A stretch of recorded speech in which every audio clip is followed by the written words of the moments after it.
Okay, Chair, we're now live on YouTube.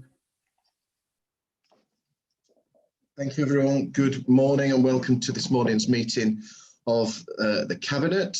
Lynn, do we have any apologies for absence? I'm aware Councillor Williamson's running late because he was stuck behind the same concrete. No, I'm not aware of any other apologies, thank you. All right, thank you.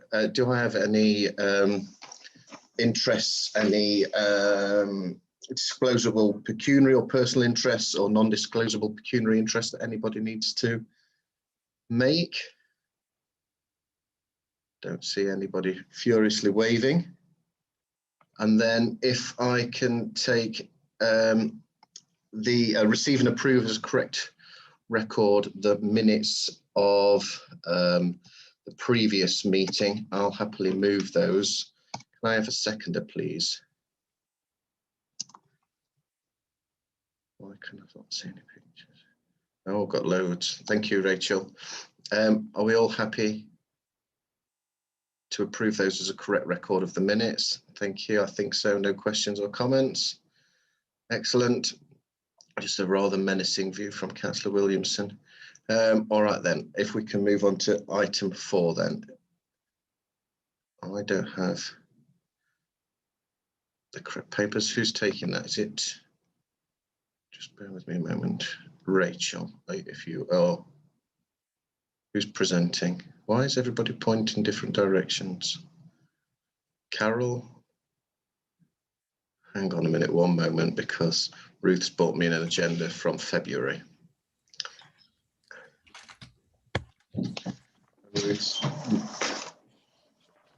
Thank you, Teresa.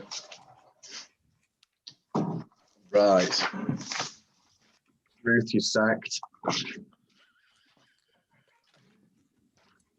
Right, so we're on the proper agenda. So item 4 is, oh, they're panicking now. The item 4, which is the policy on employing reservists, which is pages 11 to 12 in your agenda, which is a policy that we've been looking at through a number of ways, but also particularly we have been working with our Armed Forces team through the scrutiny panels, who have come up with a number of recommendations, and this is one of the things that they've been reviewing. So I'd like to thank that team of people who are made up of councillors, people externally, and officers, lots of former veterans and former serving personnel who have come up with lots of ideas. So the recommendation is that we support a new policy on employing reserved forces staff. We've had a long history of this. I think in 2007 we first moved a motion when I first became leader about alleviating council tax burden on reserved forces who were suddenly called up to duty, and I think this is a long awaited progression of those sorts of policies. So I think this is a great and very positive policy. It's exactly what the council should be doing. We should be proud of those people who fight and serve for us. But I will open it up to debate. Firstly, have I got a seconder for us to adopt this policy?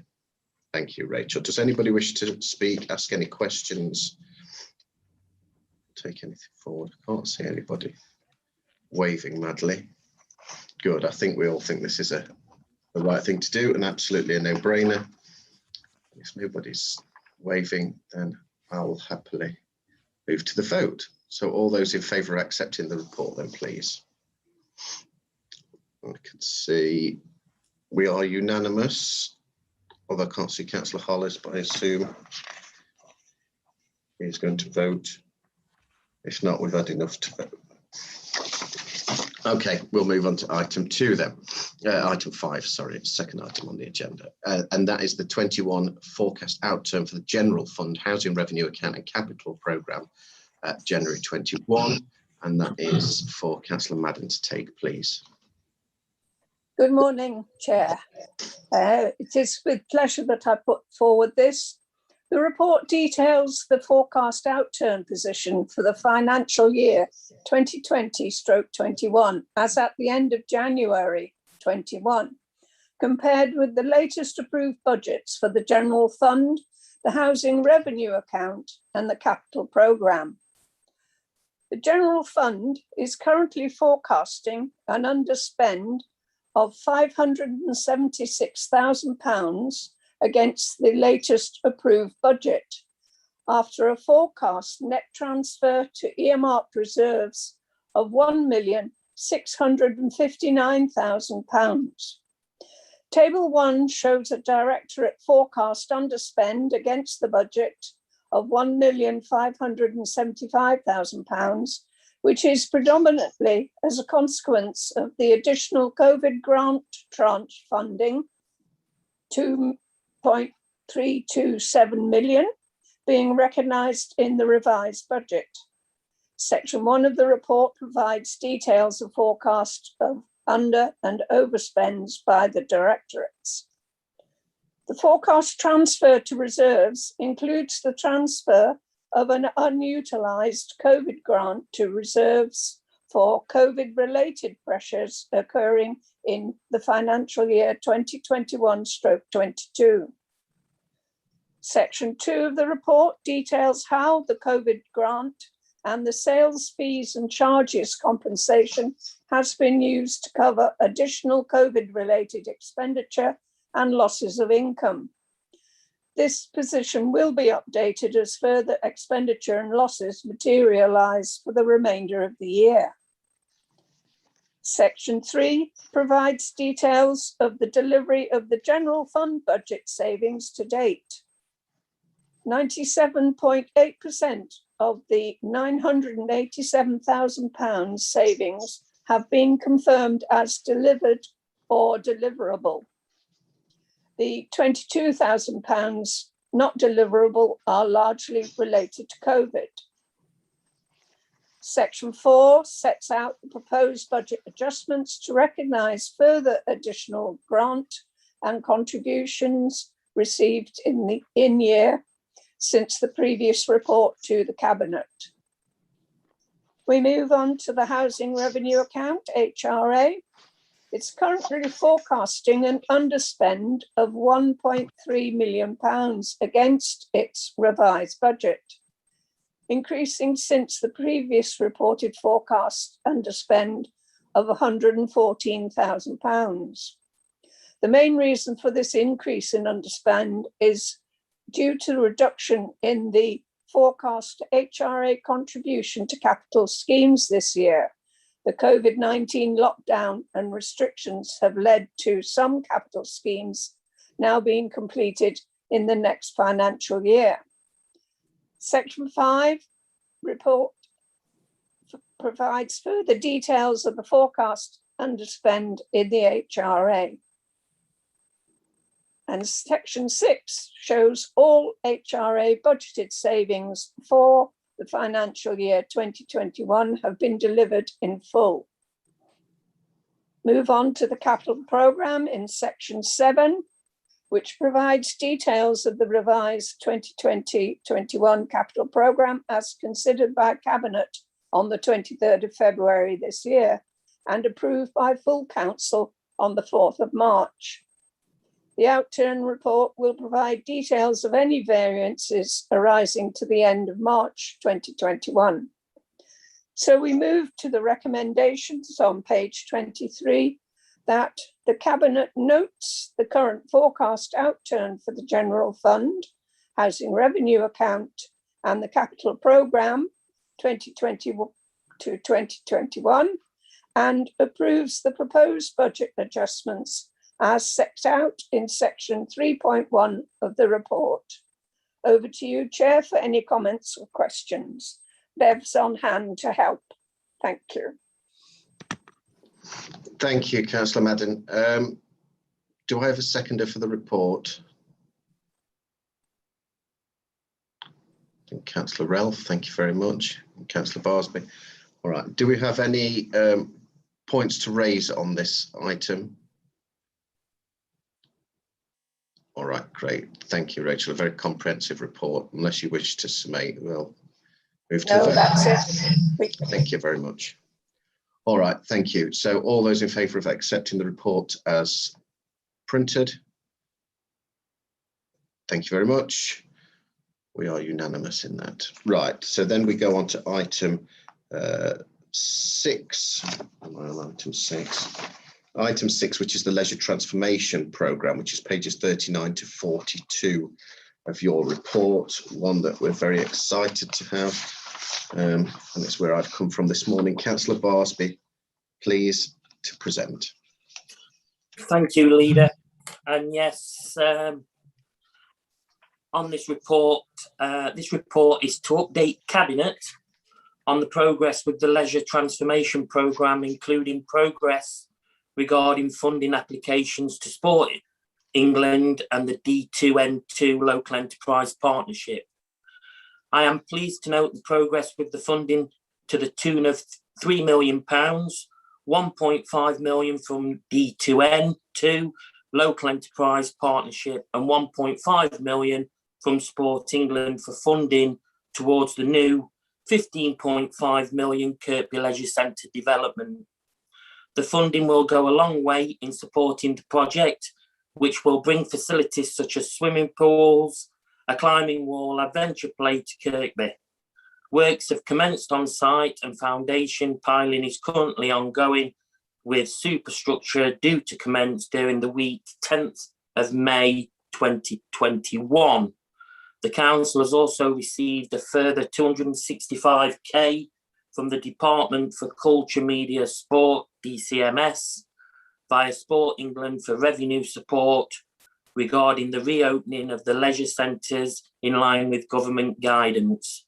265k from the Leisure Relief Fund will assist the council and leisure operator, Everyone Active, to reopen the centres from the 12th of April 2021, permitting government guidelines. Chairman, on page 39, the recommendations are 1 to 5, and I will move them accordingly. But also, Chair, could I also say that once everybody's spoken, could you bring me back in, because I'd like to ask you a question, if that's okay. Don't look like that. Sounds a little bit ominous, but of course, thank you. I'm happy to second that. Thank you, Councillor Barsby.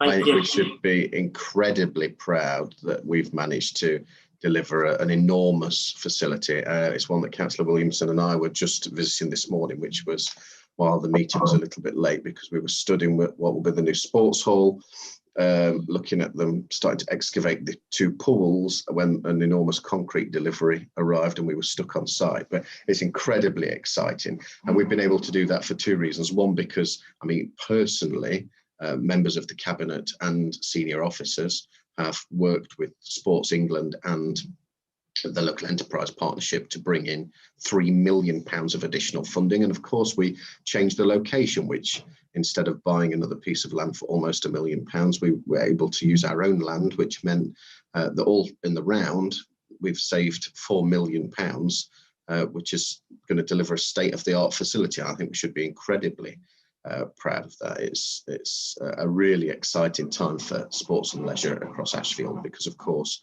not only that work, but the work at retendering the contract through our partners at Everyone Active SLM means that Hucknall will get brand new changing facilities. It will get an additional pool. It will get an extended gym, and there's going to be a huge investment at the Lammas Centre as well. So every town in our district will have state-of-the-art leisure facilities, thanks to the tenacity and hard work of our officers and members who've really transformed the whole plan of how leisure is going to work across the district. And I think we should be incredibly proud of that. I know there's a couple of members who want to speak about the impact in their area.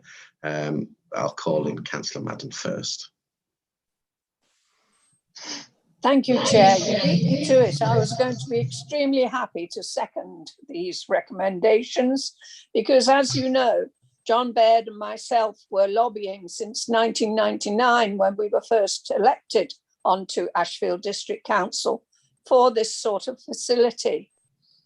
It's brilliant. It'll bring all sorts of investment into Kirkby as people from across the district, rural, Annesley, Kirkby, even Sutton will travel to the facility. We never know, we might even get people coming in from Derbyshire given that the trains and buses come from that direction as well. So I'm more than happy to third this and say congratulations to all involved. And perhaps the cynics out there, now that they've seen the large concrete delivery, etc., will believe that we are producing what we said we would produce back when you were first leader. Thank you. There's certainly no denying it's happening, Rachel. There's one of the things the LEP money is to support economic work, and there's 17 people employed on site full time. You can see them beetling around now with enormous piling rigs and diggers and earth movers and things. So you can see the work. There's no denying it's happening. It's fantastic. And one of Carol's ideas, which is there on site now, is a time-lapse camera on a telegraphic pole. So we will be able to see the whole thing as it happened in a 4 or 5 minute video. So that's going to be a great memory for people to have. So there's no denying it's happening. There's no denying there's only one set of people who deliver on their promises, but I won't go into the politics too heavily right now. I have Councillor Martin and then Councillor Wilmot. Yeah, yeah. Obviously, I absolutely welcome this for the residents of Kirkby and Ashfield. It's absolutely fantastic, and it's going to draw residents from the rural area who ordinarily travel to Hucknall, which is also going to see vast improvements over the coming years. And this clearly shows the proof in the making what an effective set of council officers and councillors can do combined together in a district scenario. Absolutely proving beyond a shadow of a doubt that the district councils are required, and a unitary authority would just place distance between us and the governing body. And this is an absolute clear impact of district councillors working with their officers and producing 100% benefits for the residents of Ashfield. And I'm proud to be on this cabinet to vote this through today. Thank you. Thank you, Councillor Martin. Councillor Wilmot, please. Thank you, Leader. Yes, this is Leisure Transformation Programme. It is an incredible programme of new facilities all over the district. And especially, I'm pleased that Hucknall Leisure Centre is being transformed into a state-of-the-art area, you know, and the people of Hucknall will be very, very pleased about that. I'm absolutely sure. And of course, it's good news that we received this 265k to help the reopening of the leisure centres in Ashfield. It's not going to be easy. It's not going to be an easy job. We'll have to build up the business in our centres that we've lost over the almost 12 months, really. You know, it's been a real problem. But with the extra investment and the professional organisation of everyone active at the helm, I'm not concerned at all, because everyone active has shown to be an extremely talented group of people that are certain to help the people of Hucknall, Kirkby, Sutton, Selston, everywhere, you know, given them the best possible facilities that's available to them. Yeah, and the new contract, of course, superbly negotiated, there's no doubt about that, and will help with the running of the centres for the people of Ashfield. It's also excellent news of the positive responses from Sport England and D2N2 from our funding applications. I look forward to a favourable response there. I'm sure we will, that they know exactly that it's essential that Ashfield gets this funding to promote the area to the best of our ability. And I say, this document before us today is very positive, and I fully support it. Thank you, Leader. Thank you, John. I think you've raised a couple of good points. We've got a very good partner in SLM and the contract renegotiation. Let's not forget, when we took over this administration, this council paid for leisure services to be provided. We paid for them. And after a lot of work and renegotiation, that contract will actually pay the district council now.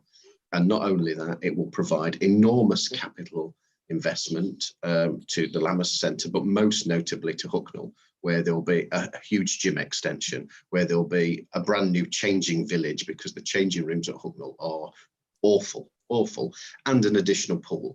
We should be really pleased that work's taken place, and I'm incredibly proud that we are delivering more and costing less than ever before. And I know Teresa's sat there trying not to smile too much, but she deserves an enormous plaudit because she's put a huge amount of time into this, and so has her team, to make sure that the council delivers on us being pushy, ambitious as an administration and demanding more and more. And Teresa and the team have stepped up to the plate and delivered and in spectacular fashion. So we should be incredibly pleased that members and officers have pulled together to change leisure provision forever in Ashfield. I say 100 years that leisure centre in Kirk has been promised. 100 years. We had 3 and we've done it. So I'm pretty proud of that. Does anybody else want to speak? Matt? Thank you, Chair. Yeah, I just want, I mean, it's obviously fantastic news. It's brilliant news. And I just wanted to pull on the thread, though, that this is part of a much wider sort of green space and leisure offering that we have, you know, in terms of the investment we've been putting into our play parks, the stuff we've been doing through the Accelerated Towns Fund of developing additional cycling and walking routes in the Kirkby area, and then as part of our bid for the Full Towns Fund across the whole of Sutton as well. And obviously we're now looking forward as well to the Levelling Up Fund and what we can achieve down in Hucknall as well, and also the stuff that we're hoping to do around Kingsmill Reservoir in terms of improving the leisure offering there. And I'm really proud of the work that we're doing to sort of make it really easy for people to get out and enjoy activities across the district. And I think it's something that's a real plus point of this administration. And as you've pulled out, the officers of this council have been brilliant and superb in supporting all of our aspirations on this, and they work so hard. So again, my thanks to them. Thank you, Chair. Thank you, Matt. Of course, there's a lot to say on the next item for that. But, you know, politically, I keep thinking, well, what's next? We've done so much. Is this something else? Is it time to hang up your hat and you know, we've done what we wanted to do, but there's so much more to do. You know, all we've ever wanted to do, I think, as a group of politicians is make this place a bit better than we found it.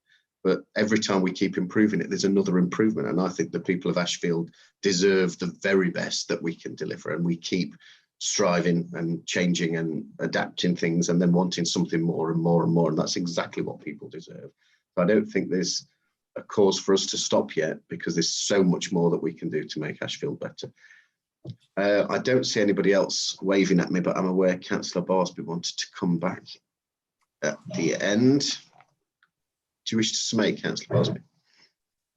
Yeah. Yeah, thank you, Chairman. First of all, can I go on record in thanking Teresa and her department for bringing all this together. I can remember back in 1999 when I first got on the council, and it's true what you said, we had to pay, the council had to pay, residents had to pay for this to be managed by and outsourced to SLM. Now we can actually come to this cabinet and say they are paying us, they are paying the residents of Ashfield. The Ashfield Independents have delivered again. My question to you, Leader, is this.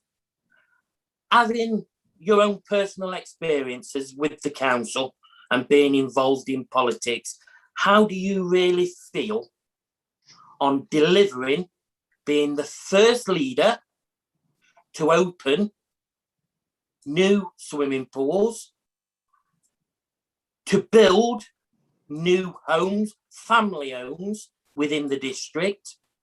How do you feel, and what's your insight to the next 4 years? Because a lot of people say, you know, good. I can tell you now, I served under 4 different leaders, and people may be laughing, looking in, or when they hear this goes out. You are the best leader by far, and I can actually go and say that hand on heart. And I was just wondering how you feel after hearing all what we've delivered as the Ashfield Independents, as a cabinet, with all these council officers.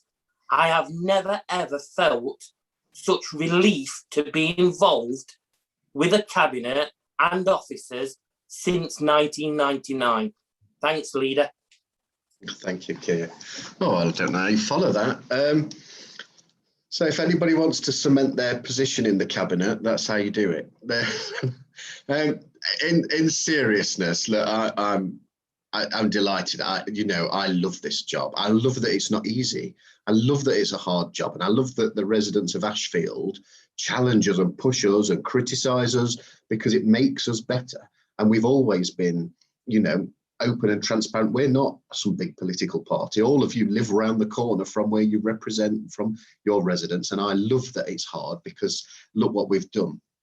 As far as being leader, I think, the title means very little to me. What's always meant something is being able to do some stuff and being part of a team. And I could never for a minute take credit as leader for this. Now, I know I'm pushy and ambitious and driven to make changes, but I couldn't have done this leisure centre without you and Tom. We couldn't have done the Towns Fund without Matt. We couldn't have been delivering the big spring cleans without Des. We wouldn't have been changing digital transformation or the way customer services are without Sam. We wouldn't have had the best licensing team in the country without John. We wouldn't be building family houses without Tom. We wouldn't have been employing new wardens on the streets to find people without Helen. We wouldn't be delivering on better corporate communications, where we're bridging the gap between our residents and communities in the council without Dan. This is a team. So although I have the title stamped on me, I'm bloody proud to be part of a team that delivers. And the reason we're the best council, the reason that you say I'm the best leader, is because we've got a team. I don't treat it like that. We're a team that drive things forward together, and we win or lose as a team. And the next 4 years is more of the same, because as I just said to Matt, we've got a lot more to do, a lot more.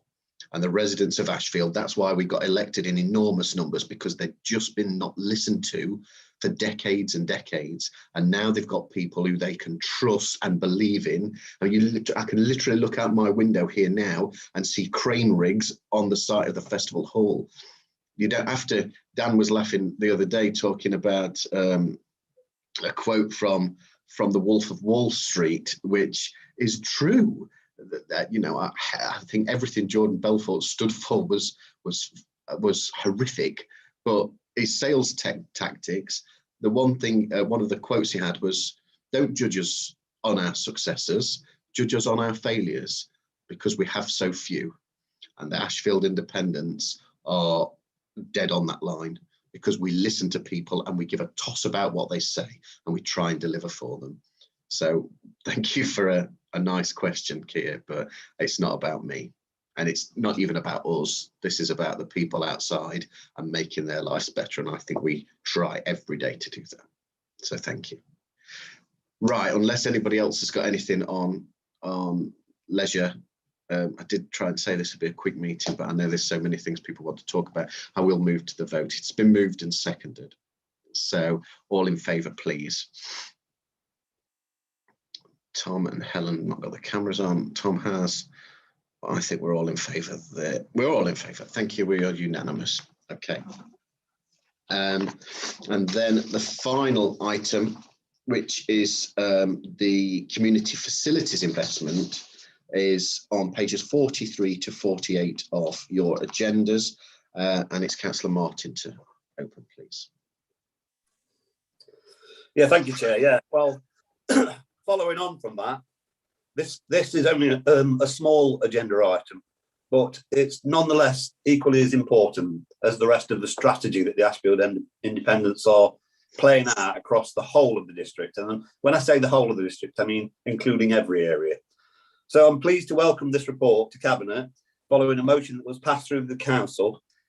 Investment in parks, green spaces is one of the Council's key corporate priorities. We've created a programme worth over £1.5 million worth of investment across the district for this financial year.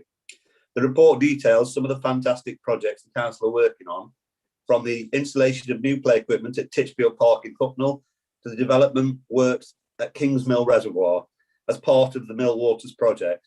And this report looks to commence the procurement process for the potential reopening of the CAF at Selston's Country Park. It also proposes to add in principle a £30,000 to the council's capital programme to further invest in community facilities for use by local people and visitors at Selston's Country Park, which is very important in the aftermath of COVID. Thank you, Chair. I'll summate at the end of take questions. Thank you, Des. So on page 43, there are 4 recommendations. I'm happy to second those. If members look through the report, there's a huge number of things in parks, etc. So I'll open this up to the floor for anybody who wishes to speak about perhaps things in their areas. So I've got Councillor Wilmot first, then please. Yes, thank you, Leader. I fully support this initiative in putting a cafe in at the Selston Country Park. Many years ago, I used to be involved with the Selston Park as representative of the leisure division, and I used to walk in around there on a number of occasions. In fact, for all the leisure facilities, I used to make sure that I had a walk around most of it during the whole week that I was, doing projects. I think it'll be greatly received, by people in the area. There's no doubt about that. It's just a pity that we're doing a job that really Nottinghamshire County Council should be doing. But we know their record, don't we? And we hope to improve that if we get some of our people elected at that very difficult county council, and we hope that the people will support us in our project of making sure that Ashfield gets its fair share of county council resources. Also, as I say, my only thought in the operation of the cafe, it should be organised by an experienced contractor. There's no doubt about that, who know how to get the best results from the initiative. I feel the investment in our parks and green spaces to the tune of 1.5 million in a financial year is absolutely phenomenal, and great credit to this council. And the Ashfield Independents will work. There's underway. We've got 6 projects in our parks that work is underway, and development and procurement work is taking place in a further 6 areas. So when Councillor Martin says it's only a small project, this is no small project. This is a fabulous project for the people of Ashfield. Thank you, Chairman. Thank you, John. Anyone else? I can't see any. Half the councillors are blank on my screen, so I can't see if people are waving. They may have to just shout. I can't see anyone. But I do think it's worth drawing members' attention then to page 45. Which lists just some of the major projects that we're doing. So this isn't just about Selston Country Park. I think clearly this administration, following the motion put down by Councillor Martin, is keen to level up. That's a phrase we hear a lot, but don't see any action from nationally. But level up in Ashfield, that the rural areas get the same treatment and deserved investment as everywhere else does.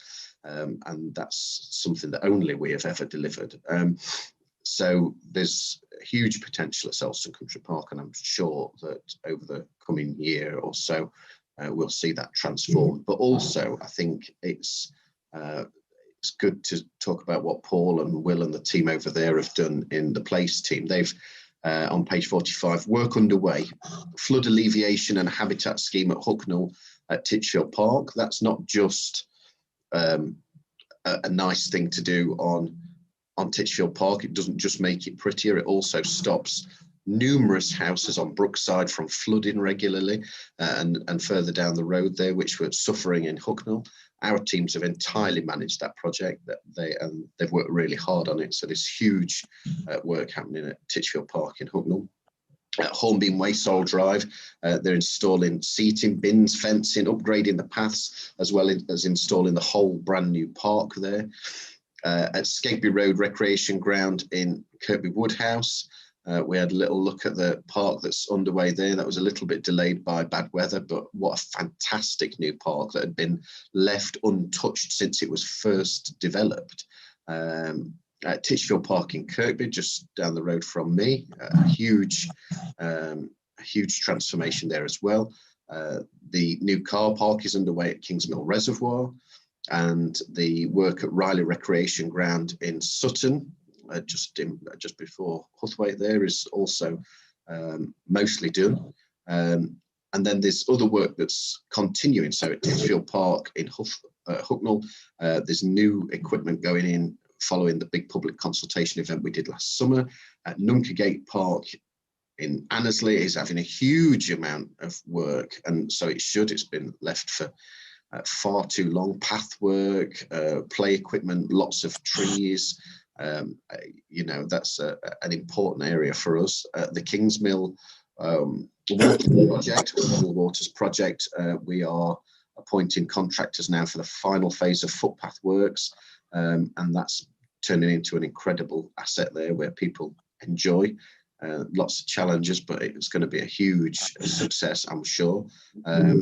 There is work planned now for lots of investment at Healdswood Recreation Ground in Skegby, and that's going to be put in over the coming next couple of months. And then we are supporting a community group of former miners to instate the Silverhill Colliery winding wheel at the Silverhill Wood site just in Teversall there. We've been working with them. I met with them. They're really excited about the project down there.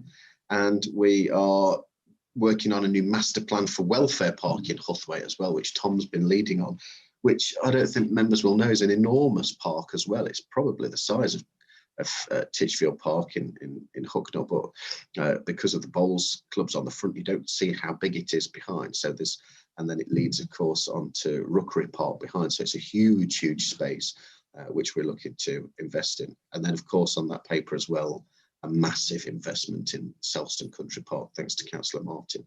So Paul Crawford over there has been, I think he's my new best friend. He phones me more than his wife at the moment because I'm chasing his work every day about how we're getting on. But I think they're doing a fantastic job over in the place team, really excited as well that the council cares about what they do over there. And despite the enormous pressures on them with Towns Fund and Future High Streets Fund, which they've probably delivered one of the best bids in the country. In fact, they must certainly have, because we've been funded very well compared to other councils, and we keep being put through to the next rounds for challenge work. So they've got a huge job on there. They're still delivering on all of these community-based projects that we care about. So a big shout out to the team over there. So unless anybody's got other chunks to say on their bits, I will bring Councillor Martin in, but I think Councillor Madden wants to say she's going to be first on the scooter track at Nunkagate. You're not wrong, Chair. Looking through, I was going to say thank you to the provision of Swifts Park, as it's known, up on Skegby Road, Felly Avenue. According to Facebook, very well received. Unfortunately, we're having slight problems with littering left by youths who are enjoying the area, but everybody else seems to well receive it. But looking through that, you just itemised it. It does seem a shame that the rurals are missing out. But of course, we're on a cyclical basis and it's their turn now.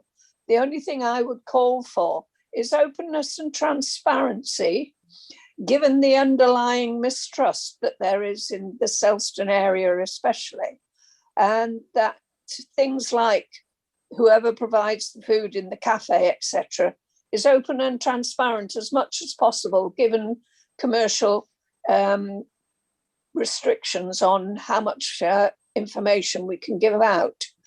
But I welcome this. Well done, everybody, and keep up the blooming good work. Thank you. Thank you, Rachel. I'm not entirely sure what you mean about open and transparency. I mean, the rurals is a hotbed of deliberate misinformation from other people.